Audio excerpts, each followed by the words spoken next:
कड़क हिंदुत्ववादी नेता का छवि है।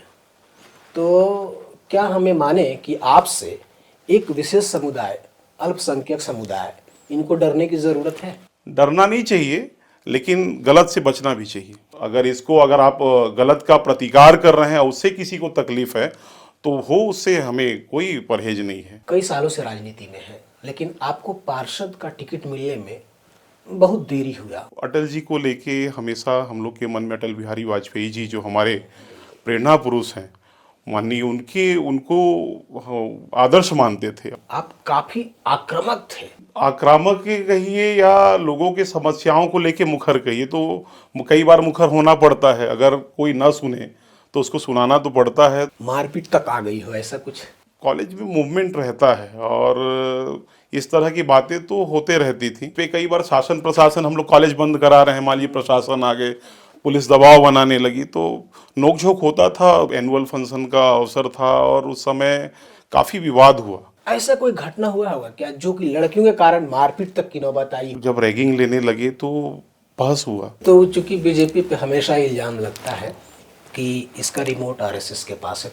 नमस्कार, जय हिंद। मैं हूं जितेंद्र बिंदु और हम आपके पास एक ऐसा पॉडकास्ट लेकर के आए हैं जिसमें हम राजनीति की सतह से नीचे जाकर उनके असली मायनों को बाहर निकालते हैं। आज हमारे साथ हैं अंबिकापुर नगर निगम से पार्षद, भाजपा के जिला उपाध्यक्ष और युवा राजनीति के सक्रिय चेहरे श्री विकास पांडे जी। हम उनसे बात करेंगे उनकी शुरुआती जिंदगी, छात्र राजनीति के अनुभव, आरएसएस से उनका जुड़ाव और वर्तमान छत्तीसगढ़ की राजनीति पर उनके विचारों के बारे में। तो आइए शुरू करते हैं आज का हम ये दिलचस्प बातचीत। श्री विकास पांडे जी, आपका बहुत बहुत स्वागत है हमारे पॉडकास्ट में। धन्यवाद आपने जितेंद्र जी, अपना नमस्कार। कीमती समय हमें दिया है, इसके लिए बहुत बहुत धन्यवाद। धन्यवाद जी, आप चैनल के माध्यम से और ये एक अच्छा शुरुआत किए हैं और हम सब के लिए अच्छा है। और इसके लिए आपके चैनल को बहुत बहुत, पाताल लोक चैनल को आपका बड़ा धन्यवाद। धन्यवाद सर। तो शुरुआत करते हैं आपकी पहले निजी जीवन के बारे में। जब आप शुरुआती दिनों में राजनीति में आए रहे होंगे, आपका व्यक्तिगत जो एक्सपीरियंस रहा होगा उन दिनों, तो हमारा पहला सवाल सर आपसे ये है कि आपकी जो शुरुआती शिक्षा है वो कहाँ से हुई, और कॉलेज के दिनों में आपके जीवन में कोई ऐसी घटना हुई हो जो आपके व्यक्तिगत जीवन को प्रभावित किया अलग ओर? कई बार होता क्या है कि हम चाहते कुछ और हैं, लेकिन घटनाएं कुछ ऐसी होती है जो आपको किसी और दूसरी ओर ढकेल करके ले जाती है। ऐसा कुछ घटना हुआ हो? और शुरुआती जीवन के बारे में भी बताएंगे। देखिए, मेरा मिडिल का पढ़ाई भारतीय आदर्श विद्यालय से हुआ था। उसके बाद में शासकीय बहुउद्देशीय उच्चतर माध्यमिक विद्यालय, मेरा हाई स्कूल और higher secondary multipurpose higher secondary school से हुआ। और हम लोग का शुरुआत कॉलेज में फर्स्ट ईयर में, जब मैं कॉलेज में था, शासकीय स्वशासी शुल्क स्नातकोत्तर महाविद्यालय जो अपना पीजी कॉलेज है, वहाँ जब मैं फर्स्ट ईयर में एडमिशन लिया, उसी दौरान मैं अखिल भारतीय विद्यार्थी परिषद के संपर्क में आया। और ऐसा नहीं, अटल जी को लेके हमेशा हम लोग के मन में अटल बिहारी वाजपेयी जी जो हमारे प्रेरणा पुरुष हैं, माननीय उनके उनको आदर्श मानते थे। और उन्हीं के आदर्श पे चलते हुए अखिल भारतीय विद्यार्थी परिषद से कॉलेज में मैं संपर्क में आया और वहीं से मेरी छात्र जीवन की शुरुआती दौर की राजनीति चालू हुई। और उस समय शुरुआती दिनों में हम लोग छात्रों के बीच, ऐसा नहीं, हम लोग प्रायः देखते हैं कि लोगों के बीच ही समस्या रहती है, लेकिन ऐसा नहीं रहता। कॉलेज कैंपस में भी विद्यार्थियों के बीच में बहुत समस्याएं रहती हैं।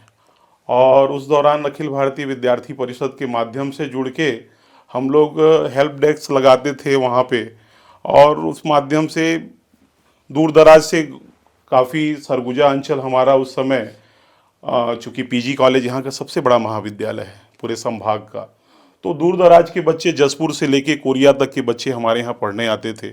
तो नए दौर में अलग अलग फैकल्टीज़ की पढ़ाई और उनके बीच में समस्याओं को लेके हम लोग हमेशा अखिल भारतीय विद्यार्थी परिषद के माध्यम से उनका समस्या उठाते थे।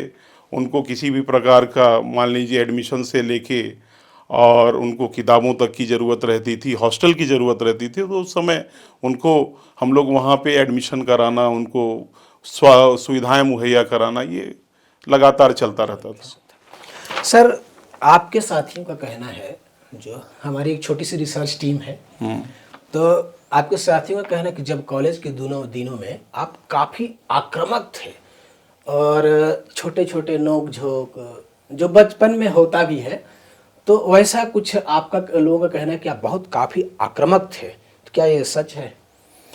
नहीं, आक्रामक ही कहिए या लोगों की समस्याओं को लेके मुखर कहिए, तो कई बार मुखर होना पड़ता है। अगर कोई ना सुने तो उसको सुनाना तो पड़ता है। तो ज्ञापन के माध्यम से, धरना प्रदर्शन के माध्यम से हम लोग भी छात्रों की समस्या को पुरजोर उठाते थे, और साथी लोग तो अपने अपने हिसाब से उसको देखते हैं।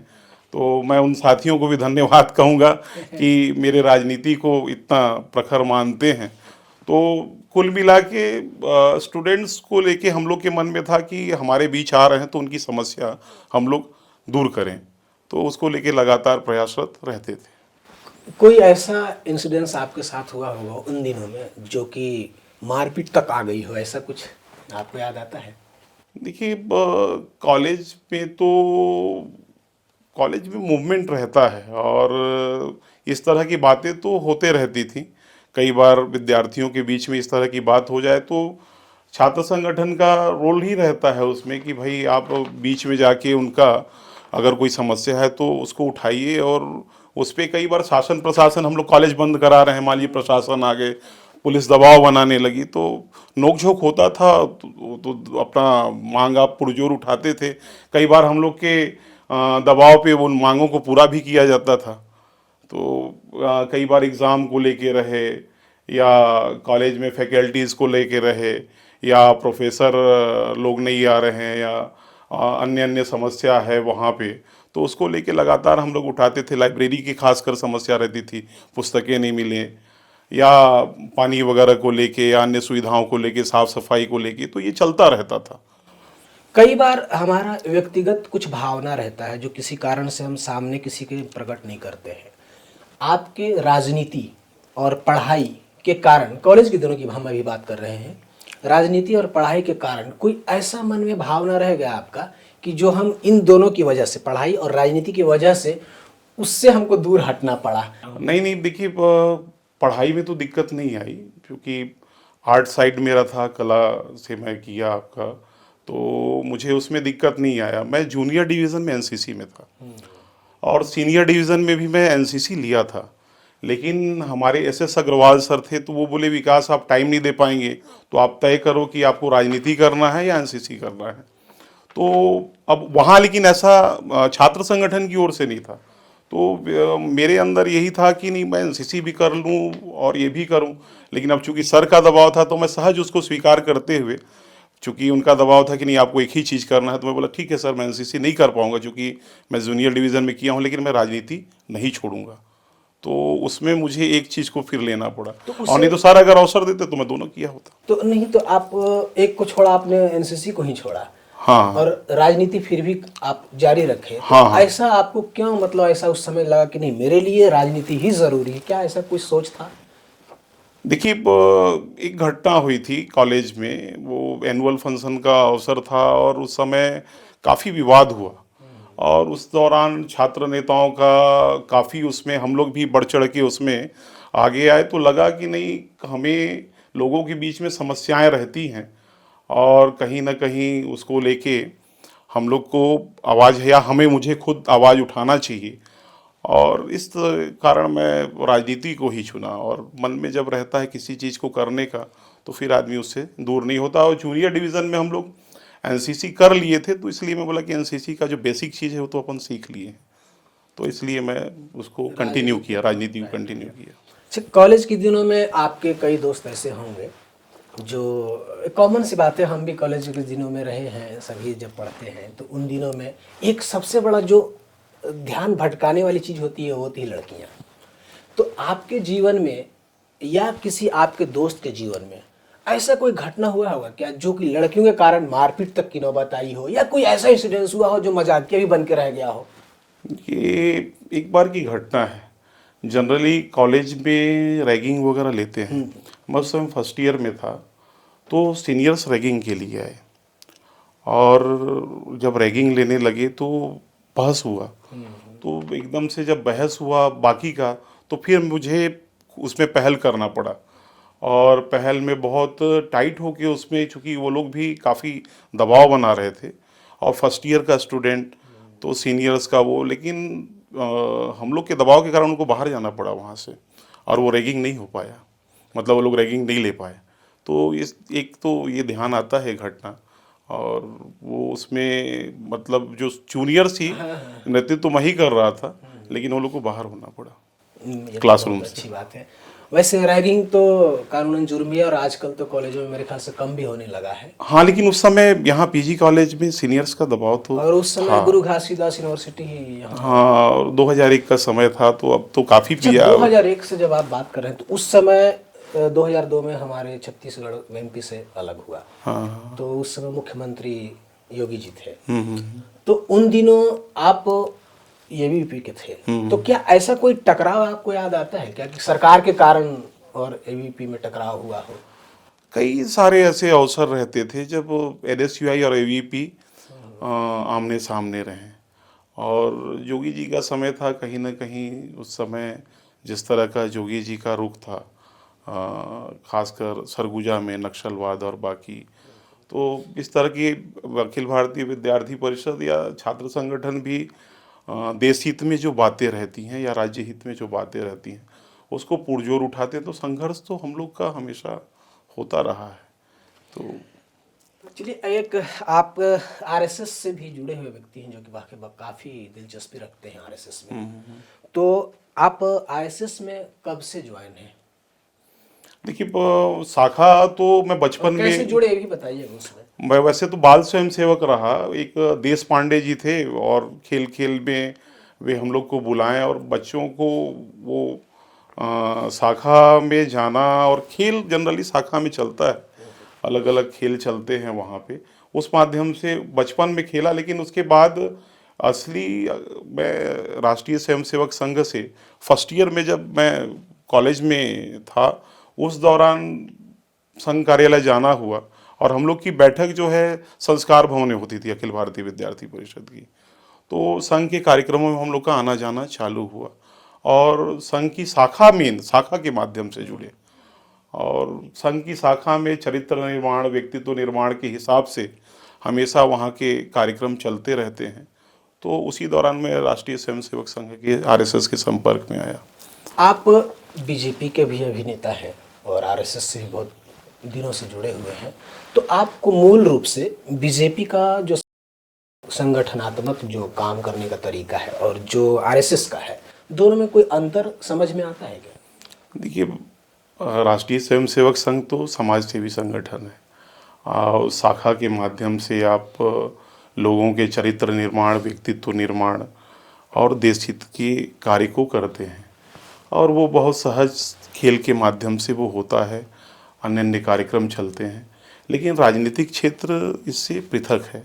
राजनीति में आप मुद्दों पे राजनीति करते हैं, लोकहित में, देश हित में, राष्ट्र हित में जो महत्वपूर्ण बातें हैं, आपके आसपास जो बातें हैं वर्तमान परिदृश्य पे, उसको लेके आपको काम करना होता है। तो एक समाज सेवी संगठन का काम और एक राजनीतिक संगठन का काम है। तो राष्ट्रीय स्वयंसेवक संघ मातृ संगठन हमारा, लेकिन बीजेपी राजनीतिक क्षेत्र में काम करती है, संघ सामाजिक क्षेत्र में काम करती है। नहीं, तो चूंकि बीजेपी पे हमेशा इल्ज़ाम लगता है कि इसका रिमोट आरएसएस के पास है, तो इसको कितना हद तक सही मानते हैं? नहीं, मातृ संगठन है, और जब मातृ संगठन है तो गार्जियनशिप है, तो अच्छी बात है ना। संघ तो व्यक्तित्व निर्माण का माध्यम है, और उसका अगर वो है, और हमारे यहाँ तो निर्णय देखिए, भारतीय जनता पार्टी का अपना पूरा ढांचा है, लेकिन कहीं ना कहीं हमारी मातृ संगठन है तो हम तो उसका सम्मान करते ही हैं। नहीं, मेरा सवाल था, सम्मान करते होंगे, है ना। अच्छी बात है ये, लेकिन क्या, मेरा सवाल ये है कि क्या हस्तक्षेप है पार्टी में? हम तो मानते हैं, संघ हमारी मातृ संगठन है, तो पूरा पूरा एकदम बिल्कुल भारतीय जनता पार्टी तो संघ की शाखा ही है एक हिसाब से देखिए तो। तो चूंकि आप अभी कह रहे थे कि संघ में आप जब बचपन से ही इसकी आइडियोलॉजी से आप काफ़ी प्रभावित हैं, तो क्या ये माना जाए कि संघ में कार्यरत होने के कारण ही आपको ऐसा लगा कि मैं राजनीति में आऊं और लोगों की सेवा करूं, ऐसा कुछ? नहीं नहीं, वो ऐसा कोई वो नहीं। आप जब एक माध्यम मिल जाता है या एक सोच मिल जाती है। आप कॉलेज में का जब विद्यार्थी रहता है, स्टूडेंट रहता है, तो इतना परिपक्व हो जाता है कि उसको क्या करना है वो उसको बेहतर समझता है।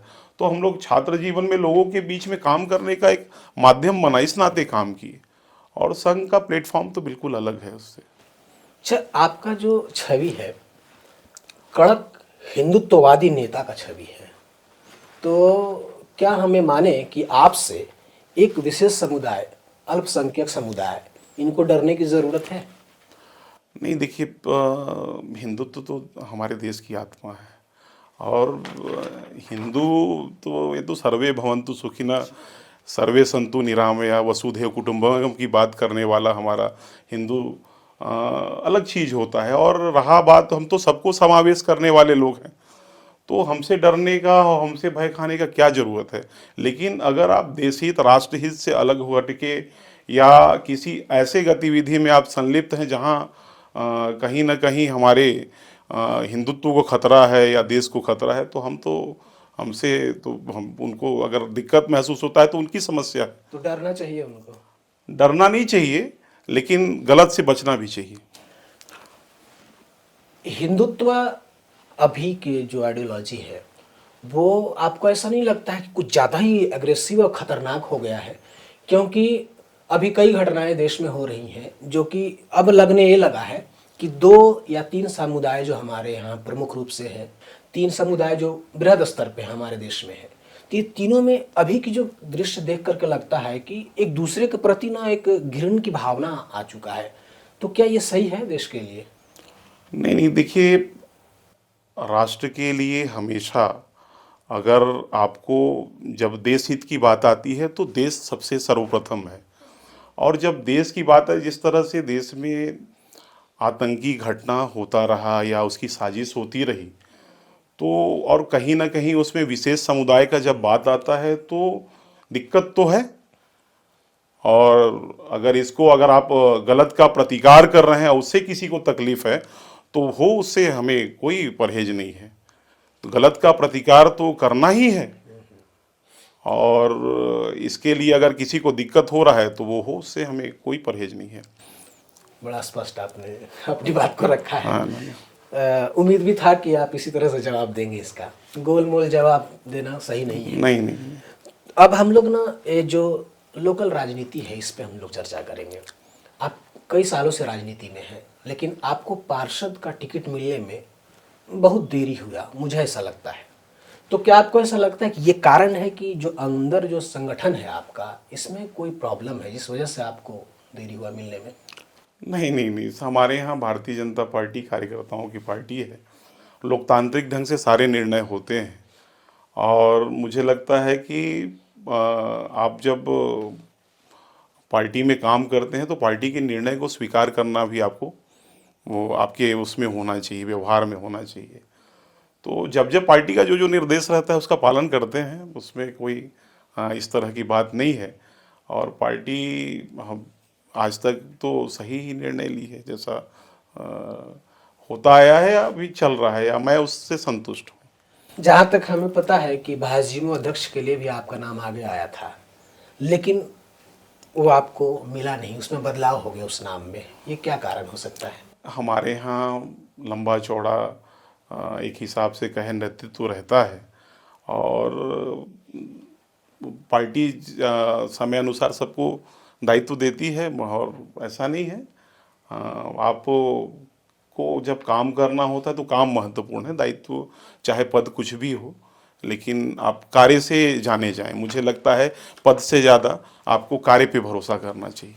नहीं, लेकिन मन में कहीं टीस नहीं है कि हमने इतना दिन तक सेवा किया पार्टी का, लेकिन वो अंत में हमारा नाम आने के बाद ही बदलाव कर दिया गया, तो इसका मन में कहीं मलाल हो? नहीं, अगर मलाल होता तो उससे दूरी बनाते ना। हम तो लगातार अपने काम को और बेहतर करने का प्रयास करते हैं कि संगठन हित में, लोक हित में कैसे बेहतर काम कर सकें। अब काम की चिंता होती है अपने को, पद तो वो बाद का वो है। अभी हमारे यहाँ जो मेयर है, महापौर, एक महिला मेयर है, तो क्या आपको ऐसा लगता है कि वो सक्षम इस कदर हैं, क्योंकि उनका कुछ अलग अलग प्रकार का जब चुनाव के दौरान कुछ कुछ ऐसे विवादास्पद बयान भी आए थे, तो ठीक है पार्टी तो जीत ही गई और वो महापौर हैं भी, तो क्या आपको लगता है कि वो प्रभावी ढंग से अपने शहर को चलाएंगी? देखिए, आदरणीय मंजूषा भगत जी जो हमारी महिला प्रथम महापौर हैं, वे नगर निगम में पार्षद के रूप में वो उनका मुझे लगता है कि 3 कार्यकाल लगभग 2004 से वो पार्षद रहीं वे। और एक लंबा अनुभव है उनके पास काम करने का कि लोगों के बीच में समस्याओं को कैसे दूर किया जाए या कैसे उसको उठाया जाए, ऐसे उसका निराकरण किया जाए। और मैं देख रहा हूँ कि वो अभी जब से महापौर बनी हैं लगातार लोगों के बीच में काम कर रही हैं और शहर में बदलाव भी लोग महसूस कर रहे हैं। सड़कें हमारे यहाँ ख़राब हो चुकी थी, अब सड़कों का काम, पेयजल से संबंधित बाकी कार्य, ये सारा चल रहा है। आज भी 2 टंकी का उद्घाटन शहर में हुआ है। तो इस हिसाब से लगभग मैं देख रहा हूँ सारे कामों को। आप अभी देखिएगा स्टेडियम से लेके जितने भी ग्राउंड वगैरह हैं उन सब में काम चल रहा है। तो शहर का चहुमुखी विकास करने में वो सक्षम रहेंगी, चूँकि एक लंबा अनुभव उनके पास है। मंजूषा दीदी सहज सरल हैं, वे किसी भी चीज़ को स्पष्ट बोल देती हैं। तो मुझे लगता है कि खुले दिल की हैं, इसलिए हो सकता है थोड़ा लोगों को लगा होगा, नहीं तो एक बेहतर महापौर के रूप में उनका कार्य आगे और निखरेगा या दिखेगा आपको। चूंकि इसी शहर में आप रहे हैं, सालों हो गए, तो कई कार्यकाल अलग अलग महापौरों का बीता है यहाँ। तो आज तक की अगर हम बात करें, तो आज से पीछे की ओर, जब से नगर निगम बना होगा अंबिकापुर, जब आग आता है आपकी इतने दिनों का, तो कई महापौर आए और गए, तो आपको किनका कार्यकाल लगता है कि सबसे बेहतर रहा? देखिए, अभी तो इनकी पारी की शुरुआत हुई है एक महापौर के रूप में, ये पहला वर्ष है। और पहला वर्ष में बीच में वर्षा ऋतु का एक इस साल का कालखंड आपका लंबा था। कुछ कार्य योजना बनाने में भी फरवरी में चुन के आई और उसके बाद लगातार जो है काम कर ही रही हैं। और वर्षा ऋतु का 5 महीने का कालखंड बीत गया, पहला साल है, फिर भी मैं देख रहा हूँ कि शहर के काफ़ी सारे हर वार्ड में सड़क का निर्माण हो रहा है, टायरिंग सड़कें बन रही हैं, नाली, सड़क और एक महामाया कॉरिडोर जो हमारा ये एक हिसाब से देखिए यहाँ सरगुजा अंचल का मेन हमारी माता हैं महामाया माँ, तो उस कॉरिडोर उसको पूरा डेवलप करने का, वहाँ की सड़कों का निर्माण करने का, वहाँ के आसपास के तालाब को ठीक करने का काम भी चल रहा है। तो एक कार्य योजना तो बेहतर बना के काम कर रही है महापौर जी, और इसका आने वाले समय में परिणाम दिखेगा। लेकिन पूर्व में अगर महापौर की बात करें तो 2004 में जब हमारी निगम में भारतीय जनता पार्टी की महापौर और पूरा एक हिसाब से सरकार बना, निगम सरकार, तो उसमें प्रबोध मीन जी हमारे पहले महापौर थे। तो उनका 2 कार्यकाल तो एक बेहतर अंबिकापुर का विकास हुआ। ढेर सारे सामुदायिक भवन बने, चौक चौराहों का निर्माण कार्य हुआ, स्टेडियम का उन्नयन हुआ। आज आप देखिए स्टेडियम में इंडोर का से लेके सारी सुविधाएं हैं वहाँ पे आपका जिम है, वहाँ पे अलग अलग खेलने के लिए सुविधा है, बैडमिंटन कोर्ट है, इसके अलावा बास्केटबॉल कोर्ट है, इसके अलावा देखिए अभी अब सीलिंग वगैरह भी पूरा बन गया है। तो ये पीजी कॉलेज में भी आप चारों तरफ देखिए अब लोगों के वॉक करने के लिए ट्रैक बन गया है। तो ऐसा नहीं, लगातार वहाँ बस स्टैंड, एक स्विमिंग पूल, बहुत सारे काम हुए। तो मैं मानता हूँ कि भारतीय जनता पार्टी में तो शहर का चहुमुखी विकास हुआ है। अभी पिछले समय 2-3 दशक, 2 टर्म अजय तिर्की जी महापौर रहे, उनके कार्यकाल को आप कैसे देखते हैं? देखिए, मैंने तो उदाहरण बता दिया। देखिए, राजमोहनी हो या सरगुजा सदन हो, ये बड़े बड़े आपके चाहे बस स्टैंड हो, स्विमिंग पूल हो, इस तरह से कांग्रेस अपने कार्यकाल में उसके पास कोई उदाहरण नहीं है जो वो बता पाए कि हमने किया है। और 5 साल हमारा सड़क भी खराब हो गया, इन 10 साल के कार्यकाल में सड़क की स्थिति खराब हो गई और उसको सुधारने में अभी हमारी निगम सरकार को काफ़ी मशक्क़त करना पड़ रहा है। तो काम तो बोलता है।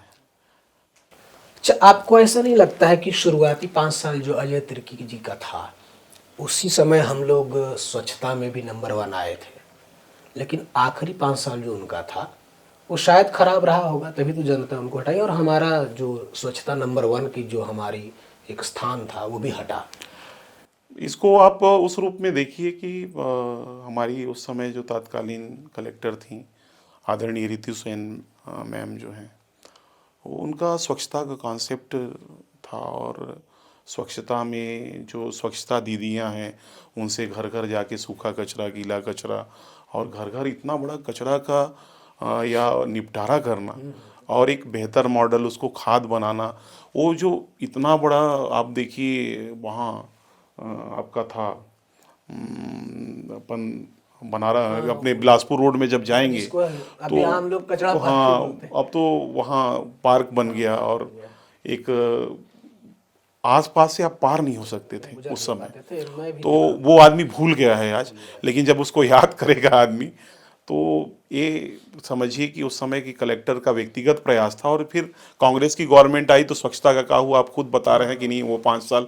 तो मेरा मानना है कि वो राज्य सरकार बीजेपी की थी और कलेक्टर मैम का व्यक्तिगत प्रयास था। चूँकि निगम में कांग्रेस थी तो श्रेय उनको भी मिला, लेकिन मैं मानता हूँ कि स्वच्छता तो बीजेपी का ही सोच और मॉडल था उस समय।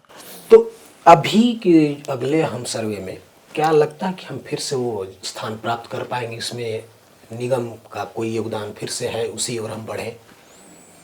हाँ, अभी इस बार भी देखिए अपनी महापौर जी और स्वच्छता प्रभारी सब गए हुए थे, फिर से पुरस्कार मिला है। हमारे अरुण साव जी भी मिले थे।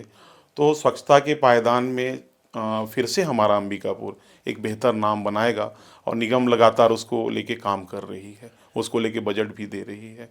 उन्हीं दिनों एक चर्चा था मीडिया में कि जो अवार्ड था वो उप मुख्यमंत्री जी लिए अपने हाथों से। यहाँ आम चर्चा ये भी था, उसमें चूंकि मैं इस शहर का नागरिक हूँ तो मेरे मन में भी टीस है इस बात का कि हमारी प्रमुख थी मंजूषा भगत जी, लेकिन अवार्ड लिया गया था उप मुख्यमंत्री जी के द्वारा। चूंकि ये बहुत क्रिटिकल मामला है आपके लिए, पता नहीं इसका जवाब कैसे देंगे आप। मैं चाहता हूँ कुछ तो बोले इस पे आप कि देखिए, ऐसा क्यों हुआ। नगरीय प्रशासन मंत्री हैं, मुखिया हैं, और अगर हमारे बड़े भाई ले रहे हैं हमारा पुरस्कार तो हम ही ले रहे हैं और दोनों साथ में थे, तो ऐसा नहीं है। नहीं, मुद्दा इसलिए उठा था कि सिर्फ यहाँ की बात नहीं है, और भी कई चीजें थी, वो आगे बढ़ चढ़ के एकदम से हिस्सा ले और यहाँ के जो लोग थे उनको पीछे रखा गया था। नहीं नहीं, ऐसा नहीं है। बड़े भाई हैं वो और दीदी भी उनका बहुत सम्मान करती हैं, हमारे उप मुख्यमंत्री हैं और वो भी नगरीय प्रशासन के काम को लेके बहुत चिंता करते हैं। तो मुझे लगता है कि एक तालमेल है, वो इस तरह की कोई बात नहीं है, वो तालमेल कहिए उसको। चलिए ठीक बड़ा भाई और बहन का वो है। है। अच्छा है, इसका जवाब तो थोड़ा सा गोलमोल लगा मेरे को, लेकिन ठीक है, आपकी अपनी मजबूरी है। दूसरी बात हम ये करेंगे, अमेरा खदान। अभी हाल ही में इतना बड़ा घटना हुआ जो ग्रामीण और पुलिस के सीधी आमना सामना टक्कर हो गई। इसमें क्या हुआ कि कई पुलिस वाले घायल हुए, ग्रामीण भी घायल हुए। इसको विपक्ष बहुत पुरजोर तरीके से उठा रही है आपके खिलाफ। इस पे ऐसा क्या कारण है कि इस पे इतना मुखर बीजेपी नहीं दिखती है? नहीं, अभी बीजेपी का हमारा प्रतिनिधिमंडल वहाँ गया था और सबसे मुलाकात किए। और कहीं ना कहीं मैं तो इसको घटनाक्रम मानूंगा, क्योंकि जब समूह जुटता है तो इस तरह की घटनाएं कैसे हो गई, क्या हो गई, कोई ना कोई इसमें, क्योंकि सरगुजा की ये परंपरा नहीं है। जिस तरह से वहाँ पत्थर और बाकी चल रहा था या पुलिस और जनता हमारी आमने सामने संघर्ष करती हुई दिखी, तो कहीं ना कहीं इसमें कोई बाहरी षड्यंत्र है जो वहाँ पे वो किया। और देखिए, माइनिंग को लेके तो आपको तैयार रहना पड़ेगा। एक तरफ आप सुविधाएं खोजेंगे और दूसरे तरफ सोचेंगे कि माइनिंग ना हो, तो मुझे लगता है कि ये संघर्ष को समझना पड़ेगा, आम जनता को भी सरकार को भी, क्योंकि ज़रूरतें तो हमारे लिए है ना। आज अगर मान लीजिए आपको विद्युत की सुविधा मिल रही है या विद्युत से संबंधित आप तकनीकों को अपना रहे हैं, तो आपको कहीं ना कहीं से माइनिंग तो ज़रूरी है ना। सोशल मीडिया पे हमेशा एक प्रोपेगेंडा कहें, आप अपनी भाषा में प्रोपेगेंडा कहते हैं, आम जनता उससे कहती कि शायद ये सच हो। अदानी प्रभाव बीजेपी पे हावी लगता है, क्या ये हम माने कि सच है ये?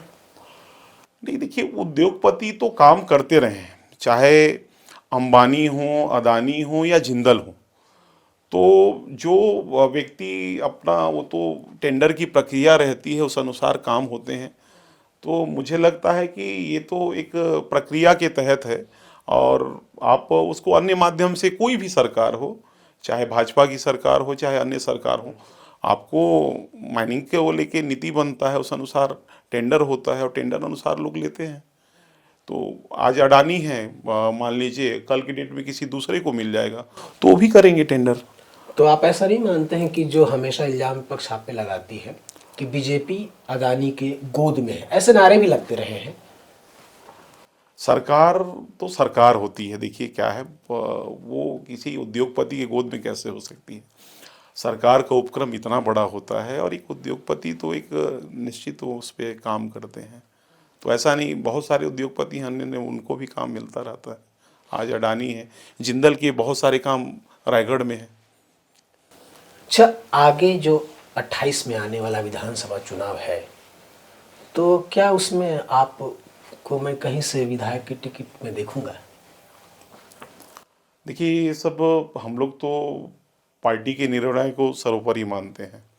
हमारे यहाँ पार्टी का आंतरिक लोकतंत्र है, अनुसार निर्णय होते रहता है। तो हमें तो काम करना है, और विधानसभा में हम लोग काम करते रहते हैं। अंबिकापुर अपना जगह है, और इसके लिए काम करना ये तो अपना सौभाग्य है। और मैं तो ग्रामीण क्षेत्र के समस्याओं को लेकर लगातार लोगों के बीच में काम करते रहता हूँ। तो ये पार्टी और संगठन की बात है, तो जैसा आदेश होगा वैसा काम करेंगे। नहीं तो संगठन को भी कैसे पता चलेगा कि आपका चाहत है कि मैं कहीं किसी विधानसभा से लड़ लूं? वो अपने यहाँ रहता है। आपका कभी भी विधानसभा के चुनाव होते हैं तो पर्यवेक्षक आते हैं, आपको बात रखने का अवसर मिलता है, हर कार्यकर्ता को मिलता है। तो वो समय समय पे उस माध्यम से आप अपना बात रख सकते हैं, कोई भी कार्यकर्ता रख सकता है। विकास पांडे ही क्यों, एक सामान्य कार्यकर्ता भी अपने यहाँ बात रख सकता है। छत्तीसगढ़ में विपक्ष हमेशा ही इल्जाम लगा रहा है, अभी हाल ही से नहीं बल्कि जैसे ही सरकार बनी आपकी तब से ही, कि यहाँ का मुख्यमंत्री का चयन, मंत्रिमंडल का चयन, इवन जो सचिव है निजी सबके, उसका चयन केंद्र के इशारे पर होती है। क्या ये सच है? देखिए, छत्तीसगढ़ में हमारी सरकार आई और सरगुजा संभाग से इतना बड़ा जनादेश मिला, तो सब सरगुजा की जनता का आभार, और मैं तो शीर्ष नेतृत्व का भी आभार करूंगा कि वे हमारे सरगुजा अंचल से आदरणीय विष्णुदेव साय जी जो हमारे मुख्यमंत्री हैं उनको अवसर दिए। तो ये तो जनादेश का सम्मान है। और अगर हमारा राष्ट्रीय नेतृत्व या प्रदेश का नेतृत्व अगर हमारे विष्णुदेव साय जी को चुना है, तो ये जनता का जनादेश का सम्मान मिला है, और ये सरगुजा का मैंडेट ही बता रहा है। लेकिन क्या हस्तक्षेप नहीं है केंद्र का? आपके वरिष्ठों का अगर आप पे हस्तक्षेप है तो अच्छा है ना, सरकार पे नहीं। सरकार के कामकाज पे तो मुख्यमंत्री निर्णय लेते हैं, यहाँ का कैबिनेट निर्णय लेता है। लेकिन कहीं ना कहीं हमारे देश के यशस्वी प्रधानमंत्री और केंद्र और राज्य का तो तालमेल होना ही चाहिए। अभी जो मंत्रिमंडल में है जितने भी, मैं छत्तीसगढ़ की राजनीति की बात कर रहा हूँ, कि जितने मंत्रिमंडल में लोग हैं ज्यादातर नए लोग हैं। जो पुराने वरिष्ठ नेता थे उनको मंत्रिमंडल में जगह लगभग नहीं मिला है। तो ऐसा सुनने में आ रहा है, लोग कहते हैं कि वरिष्ठ जो नेता हैं वो सब नाराज हैं। क्या सच है? देखिए, एक तो समय परिवर्तनशील रहता है। अब मैं अपना व्यक्तिगत व्यू बोल रहा हूँ। देखिए, नए लोगों को भी तो अवसर मिलना चाहिए ना, और वरिष्ठ लोगों का भी। हमारे इसमें कई अनुभवी रामविचार नेताम जी जैसे लोग हैं, केदार कश्यप जी जैसे लोग हैं जो काफ़ी अनुभवी हैं। खुद मुख्यमंत्री जी हमारे सरपंच से लेके मुख्यमंत्री तक का सफ़र उनका, लगातार वे जनप्रतिनिधि रहे, कई बार विधायक, कई बार सांसद रहे, वे 3 बार प्रदेश अध्यक्ष रहे। तो मंत्रिमंडल में अच्छा अनुभव वाले लोग भी हैं। अच्छा, आम जनमानस में ना एक भावना है कि जब कोई योजना या कोई कार्य की बात की जाती है सरकार से, तो वित्त मंत्रालय एक फरमान जारी करता है, बजट नहीं है, बजट नहीं है। तो क्या आपको ऐसा लगता है कि आपसी कुछ द्वंद्व चल रहा है उधर? नहीं, द्वंद्व जैसा तो नहीं महसूस होता, सब ठीक चल रहा है। एक ऐसा दूसरे से सब मिल के काम कर रहे हम हैं, ऐसा काम कर लगता रहे हैं। अभी तक देखिए, जब बयानों में कुछ इस तरह की बात आए तो कहे कि नहीं, अभी तक तो ऐसा देखने को सुनने को नहीं मिला है। है। क्या आपको ऐसा लगता है कि अलग अलग विभागों के जो मंत्री हैं उनका एक दूसरे के विभागों में हस्तक्षेप है यहाँ? देखिए, उनके एक तो मंत्रिमंडल की बात है, लेकिन कभी भी विरोधाभास नहीं दिखा सरकार में, तालमेल दिख रही है। कई जनता के बीच में बात करते हैं, लेकिन आपस में कभी भी ऐसा विरोधाभास मुझे तो, ना तो समाचार पत्र के माध्यम से, ना तो बाकी के माध्यम से, कभी ऐसा समझ में नहीं आया। अभी नई जमीन गाइडलाइन आई, इस पर आपकी क्या राय है? कुछ बदलाव भी हुए हैं, तो क्या आम लोगों को इससे दिक्कत होगा? देखिए, ये तो राजस्व का मामला है, लेकिन जहाँ तक है, समय समय पे इसका मूल्यांकन होके रेट जो है इंक्रीज डिक्रीज होते रहता है। तो पैमाना हो सकता है कभी कम ज़्यादा हो तो उसमें संशोधन किए होंगे, लेकिन एक प्रक्रिया के तहत है जो समय समय पे इसका मूल्यांकन करके वृद्धि की जाती है। और वो बेहतर तो एक्सपर्ट बताएंगे, लेकिन हमेशा हम देखते हैं कि स्टाम्प ड्यूटी में, बाकी में हर वर्ष कुछ न कुछ वृद्धि होती है। अच्छा, महतारी वंदन योजना जो था बीजेपी के लिए एकदम सराम बाण रहा है पिछले चुनाव में। तो उसमें प्रत्येक महिलाओं को आप 1,000 रुपये देने की बात जो है, उससे सरकारी खजाने पे तो असर पड़ता ही है। अभी जो इतने सारे रकम लगभग किसान योजना और महतारी वंदन पे लगभग 60% जो खर्च है सरकार का वो इसी पे हो जाता है। तो क्या आपको नहीं लगता कि ये महतारी वंदन योजना भार है सरकार के ऊपर? मैं शीर्ष नेतृत्व को फिर से धन्यवाद दूंगा, हमारे देश के यशस्वी प्रधानमंत्री आदरणीय नरेंद्र मोदी जी और हमारे राज्य के मुख्यमंत्री विष्णुदेव साय जी। देश की आधी आबादी मातृशक्ति की है, और घर कैसे चलाना होता है, थोड़ा थोड़ा अनुभव हम लोग भी माँ को देखे, परिवार को देख रहे हैं या अपने बीच के लोगों को देख रहे हैं। तो उनके हाथ में अगर आज जा रहा है तो कहीं ना कहीं वो घर मजबूत करने का काम कर रहे हैं, और आधी आदमी आबादी को मजबूत करने का काम कर रहे हैं। और वो कहीं ना कहीं महतारी वंदन सम्मान मिला है महिलाओं को। एक बड़ा बजट जा रहा है, लेकिन जीवन स्तर उठा है लोगों का उससे, और घर की जो ज़रूरतें रहती हैं वो कहीं ना कहीं उसमें आम आदमी, गरीब आदमी कैसे अपना घर चलाता है, जो वहाँ रहा है या नज़दीक है उसके, वो समझ सकता है। चुनाव जब पिछली जब बीत रहा था उस समय मैं भी इसी शहर में रहा, तो देखा कि चुनाव से कुछ दिन पहले, जो तिथि था चुनाव का उससे कुछ दिन पहले महतारी वंदन योजना का फॉर्म घर घर जाकर भरा जा रहा था। आपको लगता है कि वो इस चुनाव को जीतने में निर्णायक रहा था? देखिए, भारतीय जनता पार्टी तो विकास मॉडल पे चुनाव लड़ती है, और केवल महतारी वंदन ही नहीं, धान का समर्थन मूल्य और प्रधानमंत्री आवास, ये जो तीन बेसिक मैं मानूंगा जो लोगों के जीवन स्तर को उठाने का काम किया है। और जहाँ भी लोग को लगता है कि नहीं, सरकार की योजनाएं हमारे जन कल्याण के लिए है, तो जनता आज के समय में हाथों हाथ लेती है किसी भी चीज़ को। तो मुझे लगता है कि छत्तीसगढ़ की जनता का जीवन स्तर उठाने में अगर सरकार का बड़ा बजट लग रहा है तो वो लगना चाहिए, क्योंकि एक बहुत बड़ी आबादी, हम लोग शहरों में रहते हैं, इसलिए मैं तो गांव से जुड़ा हुआ किसान परिवार का हूँ। आज 70% से अधिक आबादी गांव में रहती है। तो उनके बीच में जो बातें रहती हैं, छत्तीसगढ़ हमारा धान का कटोरा है, धान हमारा प्रमुख फसल है, और कहीं ना कहीं किसान समृद्ध रहेगा तभी हमारा प्रदेश और देश समृद्ध रहेगा। तो उसको लेके अगर बजट लग रहा है तो वो होना चाहिए। आने वाला जो 5 साल है आपका कार्यकाल का, उसमें अपने वार्ड में क्या काम करना है आपको, इसका कोई विजन आप अगर बता सकें?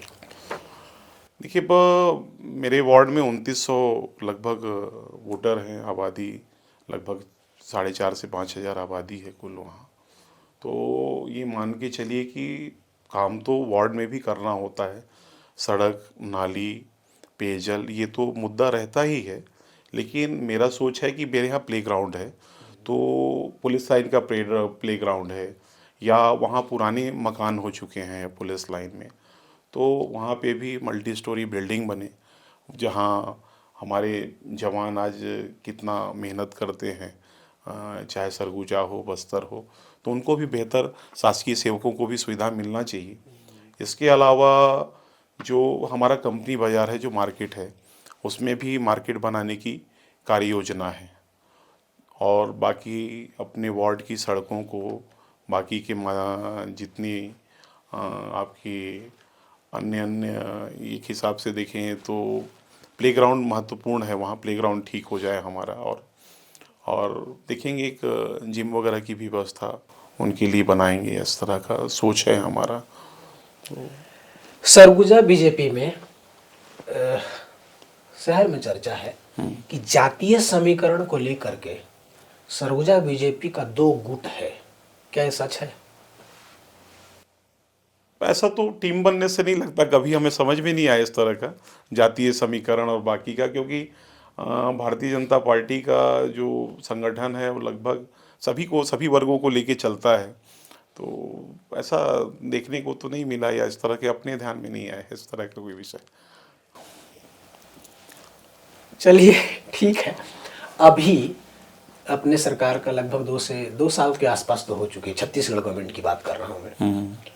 तो इनका जो काम करने का तरीका है या इन्होंने जो काम किया है, 10 में से कितना अंक आप देंगे? देखिए, मैं तो 100% दूंगा, क्योंकि नक्सल हमारे यहाँ एक बहुत बड़ा मुद्दा था। आज सरकार उसको लेके अच्छा काम कर रही है। जो समर्पण करना चाह रहे हैं उनको समर्पण करा रहे हैं, और नक्सल उन्मूलन को लेके मुख्य धारा में लाने के लिए सरकार वहाँ बेहतर प्रयास कर रही है। जो पंचायत नक्सल मुक्त कर रहे हैं, उन पंचायतों को 1 करोड़ रुपए विकास कार्य के लिए सरकार वहाँ बस्तर में मुहैया करा रही है। और राज्य को लेके इंफ्रास्ट्रक्चर में देखिएगा आप, अभी अपने सरगुजा अंचल को ही ले लीजिए, अभी अंबिकापुर से लेके बॉर्डर तक की सड़क बनने जा रही है। जी जी जी। और लुंड्रा विधानसभा में ही लगभग 100 करोड़ के काम सैंक्शन हुए हैं। तो और हर जगह पे अभी हाल ही में अंबिकापुर विधानसभा में भी हर जगह काम की कोई कमी होने वाली नहीं है। तो सरकार तो लोगों के जीवन स्तर को उठाने के लिए और चहुमुखी विकास के लिए प्रतिबद्ध है, और हर क्षेत्र में काम हो रहा है। जनता के बीच में एक मायूसी है, जैसा कि आप अभी बात कर रहे हैं तो लग रहा है कि सरकार तो कुछ कर रही है, कई प्रोजेक्ट ऐसे हैं जो आने वाले समय में पूरा होगा। जी जी। ऐसा नहीं लगता है कि आप और जनता के बीच की दूरी बनी हुई है इतनी कि जनता को पता ही नहीं है कि आप बहुत सारी चीज़ों को आप कर रहे हैं? जनता के बीच में एक कह सकते हैं कि र्यूमर है ये कि 2 साल सरकार का हो चुका है, ऐसा कोई काम दिखता नहीं है। तो ऐसा लगता है कि आप एक कम्युनिकेशन गैप कर रखे हैं, आप जनता के बीच में चीज़ों को बता नहीं पा रहे हैं, ऐसा सही है? उसमें देखिएगा, मेरा ये मानना है कि जो बघेल साहब का कांग्रेस का गवर्नमेंट था और हमारे विष्णुदेव साहब का जो गवर्नमेंट है, या आदरणीय विष्णुदेव साय जी का जो भी हमारा सरकार जो चल रहा है, एक पंचायत का ही उदाहरण ले लेंगे तो धान का समर्थन मूल्य और आपका महतारी वंदन, और ये इसके अलावा प्रधानमंत्री आवास, ये लगभग साल का बजट जो है 1 से 1.5 करोड़ रुपया उसी में चला जाता है। तो लोगों के जीवन स्तर को बढ़ाने में, साथ में सड़क, पेयजल और बाकी अन्य सुविधाओं को लेकर लगातार काम कर रही है। मेडिकल कॉलेज को लेके भी काम हो रहा है। तो कहीं ना कहीं सरकार संजीदगी से अपना काम कर रही है। प्रचार प्रसार हो सकता है थोड़ा कमज़ोर रहा हो, और भी हम लोग को गांव-गांव में जाके सरकार की योजनाओं का, बजट का जानकारी देने का काम और उसको प्रमुखता से करना होगा। और इससे मुझे लगता है कि और सरकार और जनता के बीच का तालमेल बेहतर होगा। भूपेश बघेल जी की जो पिछली सरकार रही, उसमें कई ऐसी योजनाएं थी जिसको अभी सरकार जब बदली तो बंद कर दिया गया। इसमें एक उनका योजना था कि गौधन न्याय करके एक उन्होंने ग्राम पंचायत में गौशाला बहुत बड़ा बड़ा बनवाया था, लेकिन वो सारे वीरान पड़े हुए हैं। तो उसका क्या उपयोग है अब? देखिए, ये जो गोधन न्याय योजना थी आपकी, वहाँ आप चालू तो किए उसको, लेकिन उसका क्रियान्वयन सही नहीं हुआ। उसको मॉडल के रूप में लेना था, न कि आप गांव-गांव कर दिए, वहाँ उसका संचालन ही सही नहीं हो पाया। और हम लोग तो अपने विपक्ष के दौरान जाके निरीक्षण किए तो वहाँ गौशाला में गायें ही नहीं थी। नहीं थी। और किसानों पे जबरन आप जो है वो जो जैविक खाद देते थे, किसान उससे संतुष्ट नहीं थे, जैविक खाद की क्वालिटी नहीं थी। और जब ये किसान जब खाद से संतुष्ट न रहे, या वो कहे कि नहीं ये भ्रष्टाचार का भेंट चढ़ गया, वो लेना ही ना चाहे, कई जगह किसान विरोध किए, तो सरकार को जनता का सम्मान करना पड़ा और उसको बंद करना पड़ा। अच्छा, चूंकि आप हिंदुत्व छवि के माने जाते हैं, हमारे बगल में है रामगढ़, जो कि हमारे लिए बहुत ही पूजनीय है। कहा जाता है कि वहाँ की जो पहाड़ की में जो दरारें हैं वो बढ़ता जा रहा है, कारण कि इधर कोयला निकाला जाता है, उसमें बड़े बड़े ब्लास्ट होते हैं, इस वजह से वो होता है। क्या ये सच है कि वहाँ दरारें हैं, और अगर हैं तो गवर्नमेंट को इस पे कोई एक्शन नहीं लेना चाहिए, चूंकि वो तो हमारी प्राकृतिक संपदा है? इसको भी लेके भारतीय जब विपक्ष के द्वारा ये उठाया गया, या पूर्व मुख्यमंत्री आदरणीय टी.एस. सिंहदेव जी के द्वारा जब ये विषय उठाया गया था, तो जब ऐसी बात आई तो जांच कमेटी भारतीय जनता पार्टी की बनी थी, जो गहनता से उसकी जांच की। उस जांच में इस तरह की कोई बात नहीं आई कि रामगढ़ पहाड़ी असुरक्षित है या वहाँ बड़ी बड़ी दरारें आ गई हैं। सरकार, कोई भी, हमारी सरकार संवेदनशील सरकार है, और जब किसी भी प्रकार की इस तरह की बातें आती हैं कि कहीं कुछ घटनाक्रम हो रहा है या इस तरह की बात आती है, तो प्रॉपर उसका जांच और उसका निराकरण करने का सरकार प्रयास तो करती है। तो इस तरह की बात कोई दिखी नहीं रामगढ़ पहाड़ी को लेकर। युवाओं में ना मंत्रियों को लेकर के बड़ा रोष है, तो इसका क्या कारण मानते हैं आप, या ये सच भी है कि झूठ है?